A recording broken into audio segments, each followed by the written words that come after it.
কি কি আমল করলে হজে না যেয়েও হজের সওয়াব পাবো। হজের যে মূল ফজিলত সেটা তো আসলে হজ ছাড়া অন্য কোনো কিছুতে অর্জন করা সম্ভব না। বিশেষ করে হজ আদায় করার যে ফরজ, এই ফরজ আদায় হওয়ার জন্য হজ করাই কর্তব্য। হজ ছাড়া অন্য কোনো কিছুতে হজের ফরজ আদায় হবে না।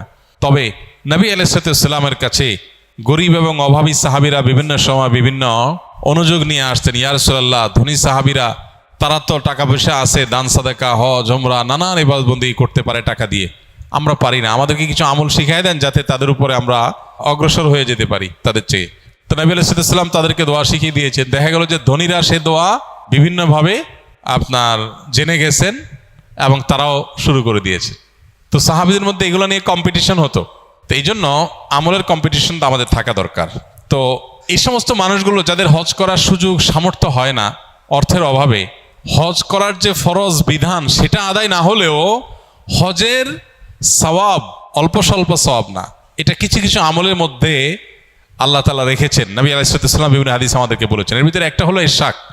ফজরের পরে যদি কেউ নামাজের জায়গা যেখানে তিনি সালাত আদায় করেছেন সেই জায়গায় যদি তিনি বসে থাকেন, জিকির আজকার করতে থাকেন, তাসবিহ তিলাওয়াতে মাশগুল থাকেন, আল্লাহর স্মরণে ব্যস্ত থাকেন, এরপর সূর্য ওঠার পর তিনি 15-20 মিনিট অপেক্ষা করে তিনি ইশরাকের নামাজ আদায় করেছেন, তাকে আল্লাহ রাব্বুল আলামিন পরিপূর্ণ হজের সওয়াব দান করেন।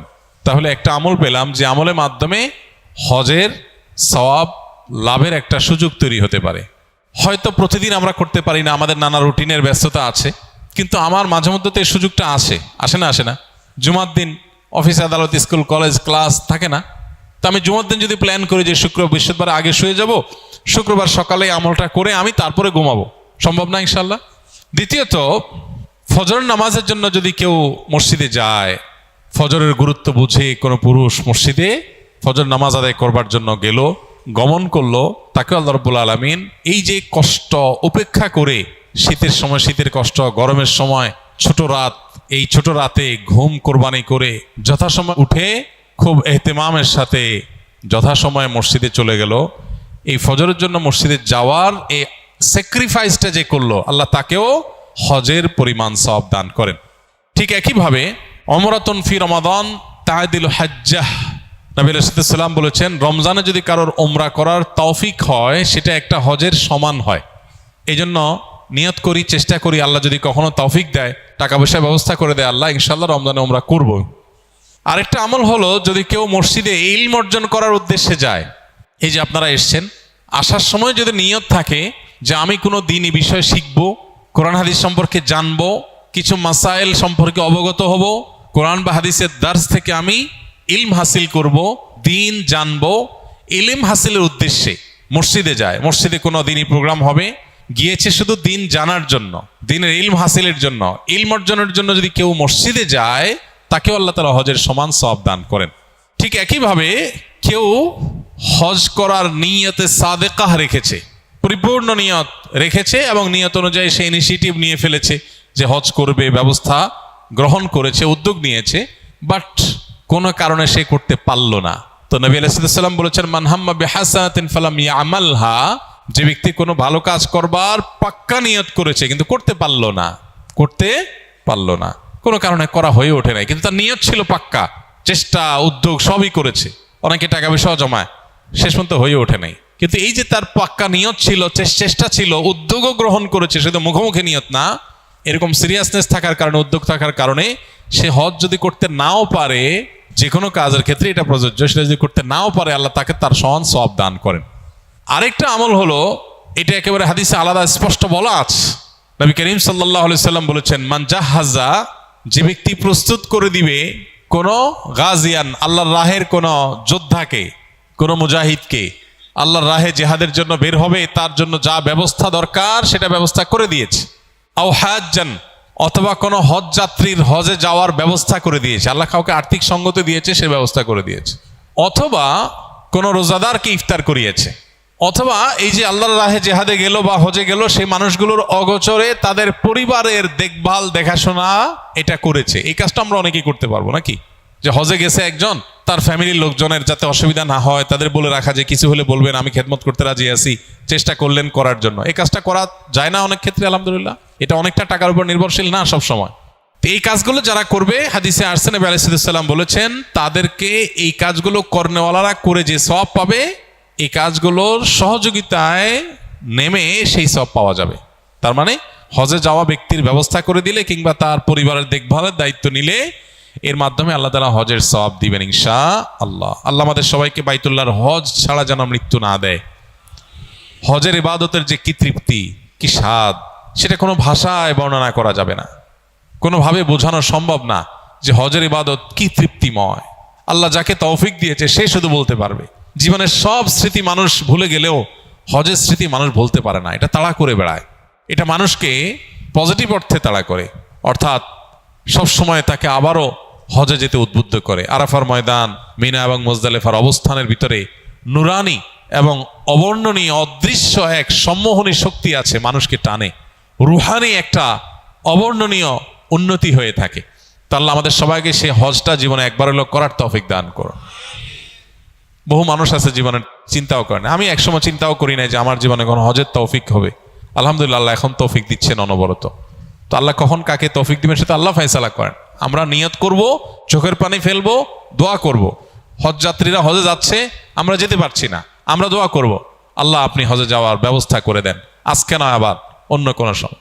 আমি প্রথম হজে গিয়ে আরাফাতের ময়দানে আল্লাহ কাছে, আরাফাতের ময়দানের দোয়া মিস হয় না, দোয়া কবুল হয়। তো আমি আল্লাহ কাছে দোয়া করেছিলাম, আল্লাহ আমার আব্বা এবং আম্মার হজ করানোর আমার খুব ইচ্ছা, কিন্তু আমার সে শক্তি সামর্থ্য নাই, একজনকে করানোর টাকাও আমার কাছে নাই, আপাত দৃষ্টিতে সে টাকা আসার কোনো রাস্তাও নেই, কিন্তু তোমার খাজানায় তো অভাব নাই, আমি চাই তোমার কাছে তুমি ব্যবস্থা করে দাও। দোয়া করছি আমার কাছে হজ করাবার কোনো সামর্থ্য নাই, কিন্তু আমার খুব ইচ্ছা যে আল্লাহ আমার বাবা মা জীবদ্দশা আমি হজ করলাম, তাদেরকে হজ যেন করাইতে পারি। খুব দোয়া করলাম, খুব দোয়া করে আসলাম, দেশে আসলাম হজ করে। আসার পরে এক আল্লাহর বান্দা আমাকে বলতেছেন যে আঙ্কেল আন্টির কি পাসপোর্ট আছে? তাই বললাম না, থাকার কথা না, থাকলো আব্বার আছে মনে হয়, আমার থাকার কথা না। বলছে দুইটা একটু বানান, আমার একটু ইচ্ছা ওনাদের দুজনের হজ করার। ও প্রথমবার হয়েছে আব্বারটা শুধু। এরপরে আমেরিকা থেকে এক আল্লাহর বান্দি উনি বলতেছেন যে আপনার আব্বা আম্মাকে হজ করার আমার ইচ্ছা। অর্থাৎ দুইজন লোক, একজন শুধু আব্বারটা আর একজন আব্বা আম্মা দুইজনেরটা। এবং পরবর্তী হজ আসার আগে আগে দোয়া কবুল হয়ে গেছে। আবার অনেক সময় দোয়া কবুল হতে দেরি হতে পারে, তাতে কি? এই জন্য হজ করার তাড়া, ব্যথা, দরদ এটা অন্তরে লালন করতে হবে, দোয়া করতে হবে, চোখের পানি ফেলতে হবে। যখন মানুষ হজ করতে যাবে নিজের মধ্যে সে আগ্রহ জাগতে হবে, আল্লাহ গল্প দেওয়ার জন্য না, সেলফি তোলার জন্য না, আমি হজে যেতে চাই হজের সুফল পরিপূর্ণভাবে ভোগ করার জন্য, নিষ্পাপত্বের যে সওয়াব, যে ফজিলত এটা অর্জন করবার জন্য। দোয়া করবো তো ইনশাআল্লাহ। আল্লাহ রাব্বুল আলামিন আমাদের সবাইকে বারবার, একবার না বারবার বাইতুল্লাহর জিয়ারতের তৌফিক নসিব করেন। হজের প্রকারভেদ এবং এর নিয়ম জানতে চাই। কোন হজ করা সর্বোত্তম? রাসূল করিম সাল্লাল্লাহু আলাইহি ওয়াসাল্লাম কোন হজ করেছেন?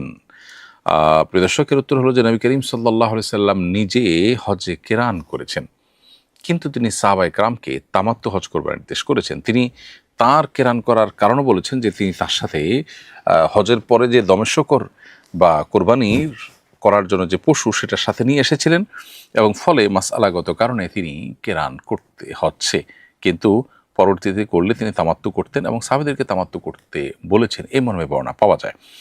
এর কারণে হজের তামাত্তুকে বেশিরভাগ ওলামায়ে কেরাম উত্তম বলেছেন। যদিও নবী করিম সাল্লাল্লাহু আলাইহি ওয়াসাল্লাম নিজে কেরান করেছেন, সেজন্য ওলামায়ে আহনাফ বা হানাফি মাযহাবের ওলামায়ে কেরামের মতে হজে কেরান করাটাই হলো উত্তম।